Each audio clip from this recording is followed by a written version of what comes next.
Halo teman-teman semuanya. Nah, ini channel baru kami yang membahas tentang pembuatan taman-taman yang menurut kita ini perlu banget diangkat nih. Kali ini kita bakal ngobrol sama salah satu hobis. Nanti bakal kita bahas, namanya Om Budiman, dan kita sekarang ada di VCI Villa Cibubur Indah. Yuk kita main ke rumahnya. Kita pengen tahu nih bagaimana beliau membuat taman yang tampaknya itu menarik banget konsepnya. Seperti apa? Langsung kita ke sana.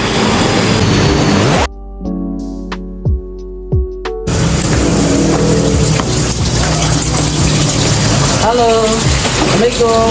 Ya, Lama kita nggak jumpa ya. Iya. Gimana nih aku bisa selalu ya? Silakan. Oke, saya di sini ya. Aduh. Apa kabar nih? Ya, alhamdulillah baik aku. Ya. Ya lumayan jauh juga sih kita dari daerah Jepang Selatan main ke Cibubur ini, cuma pengen tahu nih, kita penasaran banget nih. Kayaknya aku barusan bikin satu taman baru yang kayaknya menarik banget konsepnya nih. Boleh cerita dikit aku konsepnya gimana? Iyalah Mas Dita, Agung ini kan udah pensiunan, udah lama Iya. pensiunan, jadi berusahalah untuk mengisi kegiatan, ya antara lain yang mau dimintakan penjelasan oleh Dita, ya. Jadi kegiatan bikin taman ini merupakan sarana ngisi ini ya Om, waktu-waktu luang Ya. saat setelah pensiun ya. Ya. Nah, ini saya pengen tahu. Salah satu ya. Salah satu. Oke, kegiatan. berarti ada alasan lain, ntar kita Ya, bahas ya, juga. ya. Oke. Tapi kenapa sih Agung itu memilih kayak bikin taman gitu? Pasti ada latar belakang hal ini. Baik Mas Dita. Iya. Om pada dasarnya suka sekali dengan pemandangan yang benar-benar alami, di mana sulit sekali didapat pada daerah perkotaan. Oke. Ya, jadi itulah yang mendorong Om untuk membuat sungai kecil buatan, ya. Tepatnya berupa kali sebetulnya, atau parit barangkali ya, Iya. dengan berbagai batu-batuan di situ yang disusun, dan dipadukan dengan berbagai tanaman di sekitarnya hingga tercipta nuansa alami yang sungguh-sungguh bisa kita nikmati. Oke. Nah, itu kan tentang kenapa memilih taman, karena pertama tadi suasana kota itu udah terlalu padat, kadang kita butuh self escape gitu ya. Nah, Dan ini hal yang menyenangkan tentunya kalau kita melihat sesuatu yang hijau gitu. Betul. Nah, ini pertanyaan saya nih, Om. Pasti kan kayak gini kita ngomongin budget ya. Nah, apakah bikin taman itu mahal? Kalau di begini Mas Eta, ya relatif ya, kalau Relatif soal mahal banget itu ya. relatif, tergantung apa keinginan dan tentu budget kita, ya kan. Nah, itu bisa disesuaikan, ya. Begini,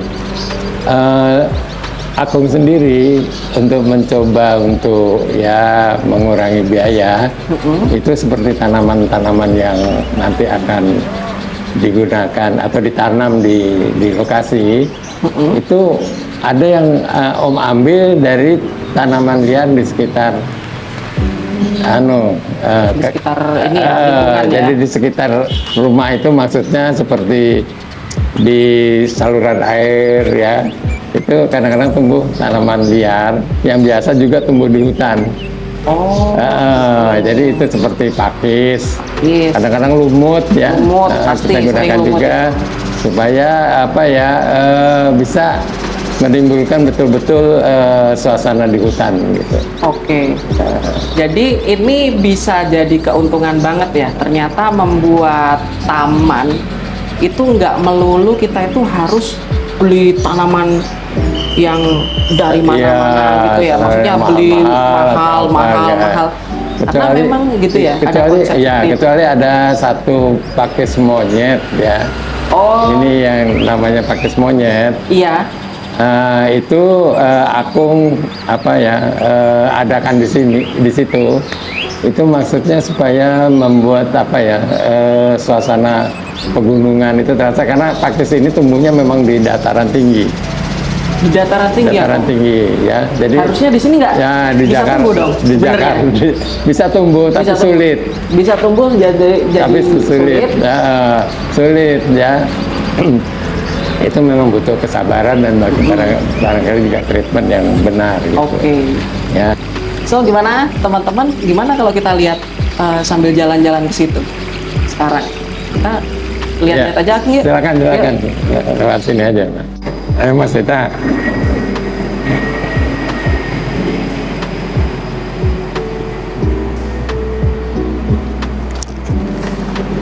Wah, keren banget nih.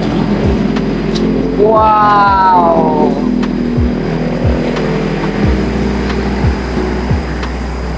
Segar sekali. Silakan. Duduk sini ya. Ya. Dan wah, Aduh. jadi ini ya Agung ya tamannya ya. Ya. Wah, Oke. jadi konsepnya kayak kali seperti Agung tadi ceritakan. Oke, boleh dijelasin nggak Agung? Ini gimana nih? Apa ini yang paling atas hingga paling belakang sono nanti ntar? Ya. Jadi awalnya dibuat seakan-akan ada mata air di sana tuh. Oke, Ya. ada mata air. Tuh, bisa dilihat itu di sana. Mata air kemudian mengalir ke batu-batuan. Iya. Batuan terus mengalir ke sini di antara kerikil dan batu-batuan membentuk sungai ke sana. Nah, untuk tumbuhannya yang lebih dulu ada berarti yang mana aja nih Agung? Nah, tanaman yang sudah ada itu kebetulan yang sudah besar-besar. Oke. Seperti dilihat di sini ada paket yang bergerombol itu, Iya, pakis. Kemudian di belakangnya ada kadaka, di sana. Iya. Kadaka, kemudian ada semacam apa itu di sana tuh anthurium ya. Anthurium. Anthurium, kemudian ini ada monstera ini. Monstera. Monstera. Nah, kemudian ini juga ada pohon apa ini namanya? Williamsea atau apa ini? Williamsea. Ya, Williamsea. Oke. Nah, itu yang bisa dijadikan latar. Latar. Jadi ada latar dulu Ya, yang dengan pohon-pohon besar, Ya, baru di bawahnya kita lengkapi dengan Lengkapi berbagai dengan macam tanaman, tapi tanaman. tetap tanaman liar sebetulnya. tanaman liar. Ya, yang biasa tumbuh juga di hutan. Seperti ini ya, ada Ya, paku-pakuan. ada sepelir, ada Sepelir. paku-pakuan ya. Ya. Nah, itu ngambilnya aku nggak beli ini, pada umumnya nggak beli. Jadi langsung ngambil dari tanaman liar yang berada di sekitar ini. Jadi lebih ditata ulang lagi. Kemudian ditata ulang aja. Masuk kayak lumut-lumut yang di bawah ini ya, Agung ya. Betul. Terus ini yang tumbuhan yang aku maksud pastinya nih. Yang tadi apa pakis monyet ya. Iya, Yang ya, ini ya? pakis monyet ya. Ini pakis monyet, ini memang tanaman dataran tinggi sesungguhnya. Dataran tinggi. Ya, jadi aku coba untuk bisa ditanam di Jakarta. Jakarta kan daerah daerah rendah ya, Dataran rendah dan panas cuacanya. Nah, biasanya nggak bisa tumbuh baik ini. Gini Mas Deta, jadi mengenai pakis monyet ini,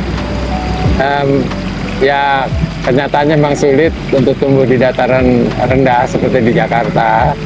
Tapi itu juga cuaca panas, karena pohon ini sebetulnya mengendaki iklim yang dingin, seperti di puncak atau di daerah Malang sana di Batu ya. Iya. Nah, itu bisa tumbuh dengan baik. Tapi di sini kita coba, ternyata ya berhasil. Mungkin karena ditunjang oleh lingkungannya yang menimbulkan bisa membuat kelembapan gitu loh. Kelembapan ya. Kelembapan, terutama ada naungan dari pohon-pohon besar. Iya. Terutama yang berikutnya di sini saya taruh lumut-lumut di bawah ini, Iya. sehingga bisa lebih mempertahankan kelembapan. Dan selain itu juga ada semacam uap air ya, yang air datang dari dari sini. kali buatan gitu. Itu saja. Gitu. Terus di belakang juga tadi ada ikan koi saya lihat. Ya, ya. Itu sebagai muaranya ya. Muara dan sekaligus sebetulnya itu juga semacam kolam penampungan ya, Kolam penampungan. dari air ini yang mengalir dari di sungai, kemudian ditampung di sana, dan sebetulnya itu juga sumber air di mana nanti dipompa. Jadi ini Mas Eta ya, ini kolam penampungannya nih, ya kolam penampungan yang tadi saya ceritakan bahwa kolam penampungan inilah yang akan mengaliri air membentuk mata air di sana ya. Nanti kembalinya juga ke sini. Nah dari sini ini masuk dulu di bak filter supaya airnya jernih ya. Di situ ada berbagai media filter lah. Ya. Oh, media filternya di situ ya? Iya, di sana. Di sana ya. Tuh, Oke, menarik. Ya, jadi inilah gambarannya seperti ini. Jadi tidak sekedar kolam penampungan, jadi Tapi ada- saya isi ikan koi ya dengan batu-batuan juga. Ya. Dengan Jadi tumbuh-tumbuhan juga. betul-betul juga alami begitu. Ya, nah, inilah. Menarik sekali. Ya, ada beberapa tumbuhan air juga di situ. Jadi air yang dipompa dari kolam penampungan itu kemudian dialirkan melalui pipa dan kemudian ditimbulkan seakan-akan ada mata air. Nah itulah yang mengalir balik ke membuat semacam sungai. Ya, dan terus-terusnya begitu. Jadi ada sirkulasi. Ada sirkulasinya. Ya, sirkulasi. Dan begini bisa aku tambahkan ya. Iya. Jadi air itu sebelum dialirkan dari kolam penampungan itu ditampung dulu di ada media filter ini. Ada media filter. Nah, ini Supaya penting bisa sekali ini. menjernihkan air. Oh, media filternya berupa apa itu, Agung? Ada apa ya sebut ada mat itu semacam karpet gitu. Karpet, oh mat ya. Karpet, kemudian ada beberapa batu-batuan ya. Nah, beberapa batu-batuan saya kira itu saja. Oh iya. Jadi itulah untuk menjaga air bersih pun tetap harus ada filtrasi. Iya, karena nanti kan ada ikannya di sana. Iya. Ya, ikan itu kan membutuhkan juga semacam apa ya, amonia yang dihasilkan itu perlu diproses lagi sehingga tidak membuat kontaminasi di air kolam. Oh, Ya. jadi menarik sekali ya. Jadi ini kayak semacam mungkin bisa jadi ntar satu ekosistem malahan. Ya, Ekosistem betul. kecil di mana ada Dan ikan. ekosistem itu tidak saja diproses melalui filter ya Iya. atau media filter, tapi juga aku mengharapkan nanti dari ini loh akar-akar pohon ini yang menjulur ke sungai Di sungai. itu bisa menyerap juga amoniak. Oh, Menyerap amoniak gitu ya. juga akar-akar yang lain lah gitu. Pasti. Nah ini sebetulnya belum tumbuh sekali ya. Jadi suatu saat itu akan begitu. Wow. Jadi justru akan membantu mengenai penjernihan airnya. Apakah airnya kayak gini perlu ditambahkan satu waktu tertentu gitu, Agung? Begini, karena ini kan kena sinar matahari juga, kadang-kadang ada penguapan, Pasti. sehingga airnya akan berkurang ya harus ditambah. Kecuali ada kebocoran ya, kalau ada kebocoran ya Wah. pasti akan berkurang ini air. Nah, ini ngomong-ngomong soal kebocoran, nah biasanya kan kayak gini ada metode untuk bikin saluran nih airnya nih. Aku pilih metode yang apa nih? Oh enggak, saya membuat semacam untuk pelimpahan aja. Ya. Ya, jadi kalau air itu ada kebocoran misalnya di antara batu-batuan, dia akan melimpah keluar gitu aja. Oh, melimpah keluar karena bawahnya Ya, di semen atau terjadi overload di kolam penampungan, itu ada saluran pembuangan. Oh, gitu. Kalau dari di atas batas permukaan dia keluar airnya. Oke. Kan. Nah, sebenarnya dari semua yang sudah Akung buat ini, sebenarnya tujuan apa sih yang ingin Akung capai atau manfaatnya apa sih bikin suatu taman gitu? Kalau nggak salah tadi udah diutarakan, tapi saya ulang nggak apa-apa ya. Oke. Jadi sebetulnya ini untuk relaksasi. Relaksasi. Kemudian juga ya untuk hiburan juga. Hiburan. Ya, terutama kalau cucu-cucu main kemari gitu ya. Oke, siap. Kemudian apa ya? Kesehatan juga kayaknya. Ya, untuk terapi kesehatan kita pasti. Bayangkan kita duduk santai di sini, kemudian kita mendengar ada gemericik air ya, terus kita melihat kejernihan air mengalir, itu membuat batin kita itu menjadi tenang ya, apa gitu ya, ada kebahagiaan tersendiri lah untuk itu. Walaupun ini posisi tamannya itu kalau sebenarnya teman-teman tahu ini bener-bener di seberang jalan raya nih kita nih. Ya. Jadi kita di sini itu suasananya tuh kayak beda banget. Kayak kita itu walaupun di seberang ini jalan raya dengan suasana yang perdu seperti ini, dengan ngeliat taman, itu kayak setengah rasa penat itu udah hilang gitu. Ya, selain beda itu, banget rasanya. selain itu kita nggak perlu sering-sering keluar kota untuk mencari pemandangan yang serupa. Jadi lebih hemat juga. Iya. Ini juga perlu diangkat nih. Ini bikin taman di rumah, jatuhnya lebih hemat nih. Di halaman sendiri bisa kita nikmati gitu. Iya. Jarang keluar kita, lebih hemat, lebih betah ngapain sih di luar, mending di rumah aja gitu. Dan ini tidak memerlukan lahan banyak loh ini. Ini hanya bagian daripada halaman rumah yang ada. Iya, ya, betul. Mungkin lahan ini sekitar 5 kali 8 meter lah, termasuk untuk kolam penampungannya. Ya. Gitu. Ya, cocok buat teman-teman yang mungkin lahannya terbatas. Lahannya terbatas pun masih bisa memanfaatkan, dan ini nggak harus seperti ini modelnya, kalian bisa lebih kreatif lagi. Betul. Mungkin di rumah bisa dipadukan dengan lahan yang ada, walaupun sepetak dua petak pun menurut saya pasti masih bisa. Kalau ada tumbuhan yang sudah ada di taman teman-teman itu ya bisa dimanfaatkan, seperti aku kan juga memanfaatkan tanaman yang sudah ada. Ya kan, tinggal memberikan tambahan-tambahan aja gitu. Oke, nah menarik sekali sih aku.